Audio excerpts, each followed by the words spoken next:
दोस्तों नमस्कार। शिक्षा शक्ति क्लासेस के यूट्यूब चैनल पर आप सभी विद्यार्थियों का हार्दिक स्वागत है। दोस्तों हमने मनोविज्ञान की श्रृंखला स्टार्ट की है और उसमें पहला टॉपिक है अधिगम। अधिगम के संबंध में दोस्तों पहले एक क्लास हो चुकी है जिसमें हमने अधिगम के अर्थ और अधिगम की परिभाषाओं के बारे में चर्चा की थी। अधिगम की महत्वपूर्ण परिभाषाओं के बारे में चर्चा की जो कि एग्जाम के पॉइंट ऑफ व्यू से महत्वपूर्ण है। ठीक है दोस्तों, आज की जो हमारी वो क्लास है वो है अधिगम के पक्ष। यानी दोस्तों अधिगम के वो कौन कौन से पक्ष हैं। पक्ष को दोस्तों आप अधिगम के क्षेत्र भी कह सकते हैं। क्षेत्र, ठीक है दोस्तों, अधिगम के क्षेत्र यानी कि अधिगम के भी कौन कौन से क्षेत्र है जिसमें अधिगम के द्वारा परिवर्तन होता है। ठीक है दोस्तों, जैसे कोई चीज हम सीखते हैं तो हमारे कौन कौन से पक्ष होते हैं जिसमें चेंजेस आते हैं, परिवर्तन होता है। तो दोस्तों अधिगम के क्षेत्र, अधिगम के पक्ष की बात करें तो अधिगम के 3 पक्ष हैं। सबसे पहले है संज्ञानात्मक पक्ष, उसके बाद में है क्रियात्मक पक्ष और उसके बाद में है भावात्मक पक्ष। ये 3 पक्ष माने जाते हैं अधिगम के। एग्जाम की दृष्टि से भी महत्वपूर्ण है क्योंकि दोस्तों कभी कभार एग्जाम में पूछ लिया जाता है कि अधिगम के कितने पक्ष होते हैं, या इस प्रकार का क्वेश्चन आ जाता है कि निम्नलिखित में से अधिगम के पक्ष नहीं है, यानी तीनों पक्ष दे देगा और एक दूसरा कोई सा भी ऑप्शन दे देगा। तो दोस्तों ये इंपॉर्टेंट है, इसको समझ लीजिए। संज्ञानात्मक पक्ष की अगर बात करें, संज्ञानात्मक पक्ष क्या होता है तो दोस्तों जिसका संबंध मस्तिष्क से है। ठीक है दोस्तों, जिसका संबंध मस्तिष्क से यानी यहाँ से जिसका संबंध होता है वो संज्ञानात्मक पक्ष या संज्ञानात्मक क्षेत्र के अंतर्गत आता है। ठीक है दोस्तों, इसमें एग्जाम्पल की बात करें जैसे कि सोचना, सोचना यानी सोचते कैसे हैं, मस्तिष्क से। उसी प्रकार से चिंतन मनन करना, विचार करना, किसी बात पर विचार करना, अपने विचार रखना, जैसे कि कहीं पर भी जैसे बातें हो रही तो हम वहां पर अपने विचार रखते हैं, वो कैसे रखते हैं, कहीं ना कहीं मस्तिष्क का प्रयोग करके। ठीक है दोस्तों, उसी प्रकार से विचार रखना, संवेदना, जैसे कि हमारी 5 ज्ञानेंद्रियां होती हैं, आँख, कान, नाक, जीभ और त्वचा। इन 5 ज्ञानेंद्रियों के द्वारा जो हमें संवेदना होती है, ठीक है दोस्तों, वो भी मस्तिष्क से द्वारा होती है, यानी वह संज्ञानात्मक पक्ष से संबंधित है। उसी प्रकार से बुद्धि, ठीक है दोस्तों, बुद्धि का संबंध भी मस्तिष्क से होता है, यानी संज्ञानात्मक पक्ष से होता है। दोस्तों इन सभी चीजों का संबंध संज्ञानात्मक पक्ष से है। और संज्ञानात्मक पक्ष में परिवर्तन कैसे आता है, जैसे कोई दोस्तों कहीं पर भी कोई बात सुन रहे हैं, उससे जो हमें ज्ञान मिल रहा है उसके द्वारा भी हमारे संज्ञानात्मक पक्ष में परिवर्तन आता है। जैसे कोई बुक्स पढ़ रहे हैं तो बुक्स पढ़ते हुए भी हमारे संज्ञानात्मक पक्ष में परिवर्तन आता है। ठीक है दोस्तों, तो इस प्रकार से संज्ञानात्मक पक्ष हमने देखा। इसी प्रकार से है क्रियात्मक पक्ष। क्रियात्मक पक्ष का मतलब होता है कि जिसका संबंध हमारे शरीर से है। ठीक है दोस्तों, संज्ञानात्मक पक्ष का संबंध यहाँ से है और क्रियात्मक पक्ष का संबंध हमारे पूरे शरीर से है। ठीक है दोस्तों, क्रियात्मक पक्ष में परिवर्तन कैसे आता है, यानी कोई चीज हम जब सीखते हैं तो क्रियात्मक पक्ष में परिवर्तन आता है। जैसे कि दोस्तों एग्जांपल की बात करें, जैसे कि दौड़ना सीखना, उसी प्रकार से कोई खेल खेलना सीखना, तैरना सीखना, कुश्ती करना सीखना या लिखना सीखना। लिखते भी हमारे हाथ से है, इसका मतलब ये भी क्रियात्मक क्षेत्र के अंतर्गत आता है। दोस्तों जैसे कि एग्जाम्पल की बात करें तो कोई खिलाड़ी है, खिलाड़ी किसी खेल में जैसे कि कबड्डी खेल हो गए उसमें परफेक्ट है, परफेक्ट नहीं है ना, उसके बाद में वह कोशिश करता है, अच्छे से प्रैक्टिस करता है और उसके बाद में वह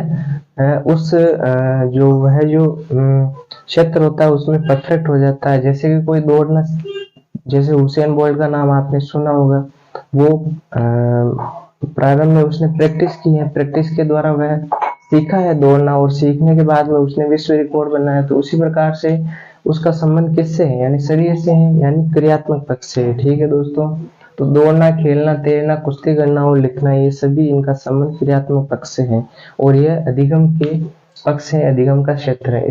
इसी प्रकार से भावात्मक क्षेत्र की अगर बात करें तो भावात्मक क्षेत्र का जो संबंध होता है वो हमारे हृदय से होता है।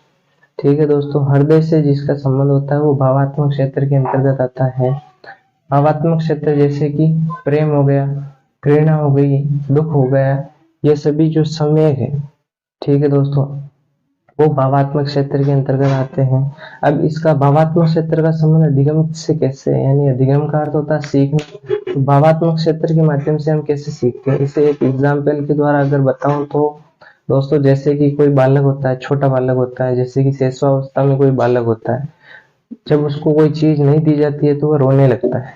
ठीक है दोस्तों, यानी कि उसमें जो मूल प्रवृत्ति रोने की है, जन्मजात प्रवृत्ति है, वह रोने लगता है। ठीक है दोस्तों, जैसे जैसे वह बड़ा होता जाता है, जैसे जैसे बड़ा होता जाता है, वैसे ही उसके भावात्मक जो भावात्मक पक्ष है वह स्थिर होने लगता है। जैसे कि शैशवावस्था में होता है तो किसी चीज नहीं रहते तो रोने लगता है, लेकिन बड़े होता हुआ किशोरावस्था में पहुंचता है तो वह इस प्रकार की हरकतें नहीं करता है। आसपास के माहौल को देखते हुए, समाज को देखते हुए उन्होंने सीखा है कि भाई रोना अच्छा नहीं होता, तो इस प्रकार से कहीं ना कहीं वह भावात्मक क्षेत्र से सीखा है ना, भावात्मक क्षेत्र में वह प्रवीण हो गया। इसलिए हमने ये तीनों अधिगम के पक्ष देखे हैं। संज्ञानात्मक पक्ष जिसका संबंध मस्तिष्क से है, क्रियात्मक पक्ष जिसका संबंध अपने शरीर से है, और भावात्मक पक्ष जिसका संबंध हमारे हृदय से है। यानी इन तीनों पक्ष, यानी कोई भी चीज अगर हम सीखते हैं तो कहीं ना कहीं इन तीनों पक्षों में हमारे चेंजेस होता है। ठीक है, संज्ञानात्मक पक्ष की अगर एग्जाम्पल में, जैसे कि कोई आईएएस ऑफिसर हो गया है ना, आईएएस ऑफिसर, उसमें दोस्तों वह अपनी बुद्धि का प्रयोग करते हुए अपने संज्ञानात्मक पक्ष का प्रयोग, यानी संज्ञानात्मक पक्ष उसका मजबूत होना चाहिए। जैसे कोई भी दंगा हो जाता है, कोई भी लड़ाई झगड़ा हो जाता है, तो दोस्तों वहां पर आईएएस ऑफिसर का कर्तव्य होता है कि वह अपनी बुद्धि का प्रयोग करके, अपनी विचार शक्ति का प्रयोग करके, अपने संज्ञानात्मक पक्ष का प्रयोग करते हुए वह ऐसा डिसीजन ले, ऐसा निर्णय ले जिससे कि वह चीज उस चीज को कंट्रोल कर सके, ठीक है, नियंत्रण कर सके। उसी प्रकार से क्रियात्मक पक्ष की अगर बात करें तो जैसे कोई खिलाड़ी है, खेल में जैसे कि कोई सा भी खेल मान लो आप, उसमें सबसे पहले वह प्रवीण नहीं होता, लेकिन दोस्तों धीरे धीरे वह प्रैक्टिस के माध्यम से अपने क्रियात्मक पक्ष में परिवर्तन करते हुए, सीखते हुए वह उस चीज को अच्छे से परफेक्टली करने लगता है। जैसे कि तैरना प्रारंभ में नहीं सीखता है, लेकिन धीरे धीरे प्रैक्टिस के माध्यम से वह सीख जाता है, तो क्रियात्मक पक्ष में उसके परिवर्तन होता है। भावात्मक पक्ष जैसे आपको अभी बच्चे का उदाहरण दिया, यानी प्रारंभ में वह अपने समय को कंट्रोल नहीं कर पाता और रोने लगता है, लेकिन बाद में जैसे जैसे वह बाल्यावस्था और किशोरावस्था में जाता है तो वह अपने भावों को कंट्रोल में करने लगता है। तो इस प्रकार से दोस्तों अधिगम के ये क्षेत्र पढ़े हमने। इसके बाद में दोस्तों जो हमारा टॉपिक है वो है अधिगम की विधियां, यानी कौन कौन सी विधियों के द्वारा हम सीखते हैं। ठीक है दोस्तों, चलते हैं अगले टॉपिक पर। अब जो हमारा टॉपिक रहने वाला है वो है अधिगम की विधियां, यानी वो अधिगम के कौन कौन से तरीके हैं जिसके माध्यम से हम सीखते हैं। सबसे पहली विधि की अगर बात करें तो पहली विधि है अनुकरण विधि। दोस्तों अनुकरण दो शब्दों से मिलकर बना है, अनु और करण। अनु और करण दोनों शब्दों से मिलकर बना है। अनु का अर्थ होता है पीछे पीछे चलना, ठीक है, और करण का अर्थ होता है कार्य करना, यानी कि किसी चीज को देखते हुए उनके जैसा ही कार्य करना, ठीक है, उनके पीछे ही कार्य करना ही अनुकरण कहलाता है। जैसे एग्जाम्पल की अगर बात करूँ तो जैसे कोई जैसे कि छोटा बच्चा होता है, उसकी माँ उसको माँ माँ कहने के लिए बोलती है, तो वह धीरे धीरे बोलने की कोशिश करता है, उसकी माँ का अनुकरण करता है। उसी प्रकार से दूसरे एग्जाम्पल की अगर बात करें तो जैसे कि कोई फिल्म स्टार होता है, तो जो आम जनता होती है वह उनका अनुकरण करती है, यानी कि जैसे उनके जैसे ही हेयर स्टाइल रखने का प्रयास करती है, उनके जैसे ही कपड़े या उनके जैसे ही बोलने का प्रयास करती है। ठीक है, ये महिलाओं और पुरुषों दोनों में पाया जाता है अनुकरण। अनुकरण दोस्तों जीवन भर चलता रहता है, यानी कि जीवन भर हम सीखते रहते हैं, तो सीखने के साथ साथ में अनुकरण भी लगातार जीवन पर्यंत चलता रहता है। ठीक है, हमारी जो दूसरी विधि है वो है अभ्यास विधि, यानी अभ्यास के द्वारा सीखना, प्रैक्टिस के द्वारा सीखना।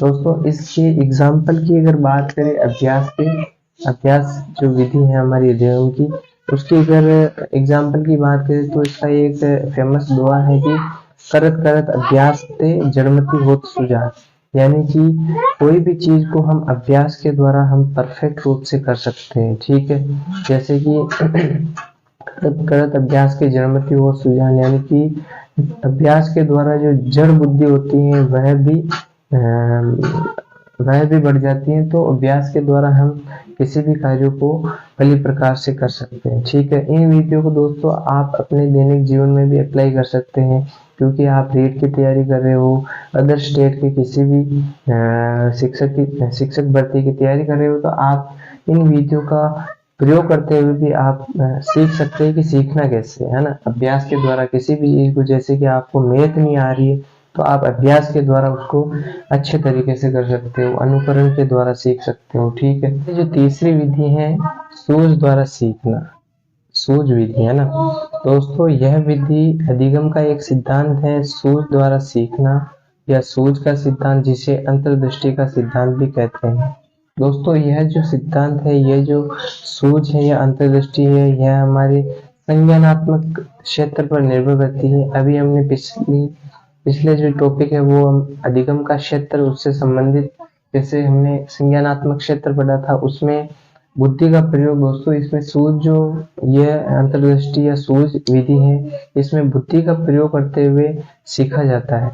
जैसे कि दोस्तों जैसे कि कोई कार्य हो रहा है, उस कार्य को 4 लोग मिलकर के कर रहे हैं लेकिन उनसे नहीं हो रहा, लेकिन हम उनको कार्य करते हुए देख रहे हैं और अचानक से हमारे मन में विचार आता है कि यह कार्य ऐसे नहीं ऐसे होना चाहिए। तो दोस्तों इस प्रकार से जो हमारे माइंड में ये जो विचार उत्पन्न हुआ है, ये जो आइडिया आया है, उसी को हम सूझ कहते हैं दोस्तों।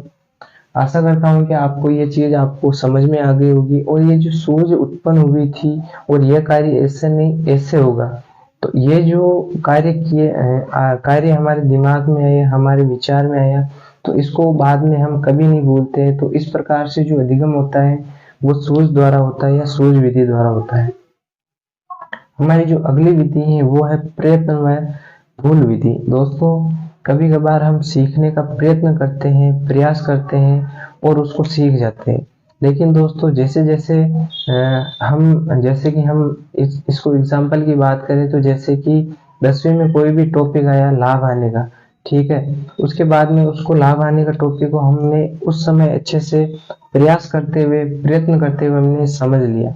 लेकिन उसके बाद में दोस्तों हमने उसके बाद में ग्रेजुएशन की, उसके बाद में जैसे हम अभी रीट की तैयारी कर रहे हैं, ठीक है, तो उसमें वापस लाभ आने का टॉपिक आया, लेकिन दोस्तों हमने बीच में उसको लाभ आने वाला टॉपिक को नहीं पढ़ा, तो वह हमारे माइंड से निकल गया। लेकिन दोस्तों हम उसको भूल गए, लेकिन वह वापस हमारे प्रयास में आया, तो दोस्तों हमने उसको वापस जल्दी से सीख लिया। तो इस प्रकार से प्रयत्न व भूल द्वारा, जिसे ही प्रयास व त्रुटि का सिद्धांत भी कहते हैं, यह थॉर्नडाइक का एक सिद्धांत है दोस्तों, इस पर यह विधि आधारित है। इस द्वारा प्रयत्न व भूल द्वारा भी हम सीखते हैं। इसके बाद में दोस्तों 5वीं जो हमारी विधि है वो है अनुकरण या अनुबंधन। दोस्तों यह जो विधि है यह अनुबंधन के सिद्धांत पर आधारित है। अनुबंधन का सिद्धांत दोस्तों थॉर्नडाइक के पावलोव के द्वारा दिया गया शास्त्रीय अनुबंधन का सिद्धांत भी कहते हैं। इसमें क्या होता है कि दोस्तों आपके सामने कोई वस्तु बार बार प्रस्तुत की जाती है, तो उस वस्तु के प्रति आपका एक अनुबंधन हो जाता है या अनुकूलन हो जाता है। जैसे कि एग्जाम्पल की बात करें तो कोई छोटा बच्चा होता है, उसके सामने बार बार गिनती, बार बार पहाड़े, बार बार हिंदी की वर्णमाला या इंग्लिश की वर्णमाला ABCD उनके सामने बार बार प्रस्तुत की जाती है, बार बार प्रस्तुत की जाती है, तो दोस्तों एक समय ऐसा आ जाता है जब वह इसे सीख जाता है। ठीक है, तो इस प्रकार से दोस्तों अनुकूलन का सिद्धांत या अनुबंधन का सिद्धांत कार्य करता है।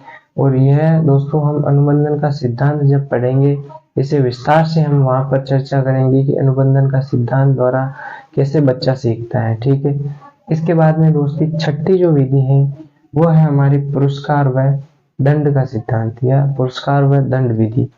इसमें क्या होता है दोस्तों, जैसे कोई बच्चा होता है, छोटा बच्चा होता है, अच्छा कार्य करता है तो उसे पुरस्कार मिलता है, तो वह पुरस्कार के द्वारा दोस्तों और मोटिवेट होता है और अच्छा कार्य करने के लिए वह तत्पर होता है। तो दोस्तों पुरस्कार के द्वारा भी सीखता है और दंड के द्वारा, जैसे कि किसी ने अनैतिक कार्य किया किसी बच्चे ने, तो उसको दंड मिला और दंड मिलने से वह सीख गया कि यह कार्य नहीं करना चाहिए और यह कार्य करना चाहिए। दोस्तों आदतों, जैसे कि हम किसी चीज की आदत है, आदत के विकास में दोस्तों पुरस्कार व दंड यह सिद्धांत कार्य करता है। दोस्तों आज हमने ये 6 विधियां देखी हैं, अनुकरण विधि, अभ्यास विधि, सूझ विधि, प्रयत्न व भूल विधि, जिसे प्रयास व त्रुटि विधि भी कहते हैं, अनुकूलन या अनुबंधन विधि और पुरस्कार व दंड विधि। ये 6 विधियां हमने देखी हैं दोस्तों। इसका आप स्क्रीनशॉट ले लीजिए या अपने नोटबुक में अपने नोट्स में लिख लीजिए। ठीक है दोस्तों आज की क्लास हम यहीं पर समाप्त करते हैं। आज की क्लास में हमने देखा कि अधिगम के कौन कौन से पक्ष हैं। 3 पक्ष होते हैं, संज्ञानात्मक पक्ष, क्रियात्मक पक्ष और भावात्मक पक्ष। उनके बारे में हमने विस्तार से चर्चा की है। इसके बाद में हमने अधिगम की ये 6 विधियां देखी हैं। दोस्तों आशा करता हूँ कि ये क्लासें आपको अच्छी प्रकार से समझ में आ रही होगी। ठीक है दोस्तों, अगर समझ में आ रही हैं, अच्छी लग रही हैं, आपके लिए उपयोगी हैं, तो दोस्तों इसको लाइक करें और सब्सक्राइब करें। ठीक है दोस्तों, और दोस्तों नोट्स बनाते रहिए ताकि आपके अच्छी प्रकार से आपके माइंड में ये स्थायी हो जाए और परीक्षा में आप अच्छे तरीके से और बेटर कर सको। ठीक है दोस्तों, धन्यवाद।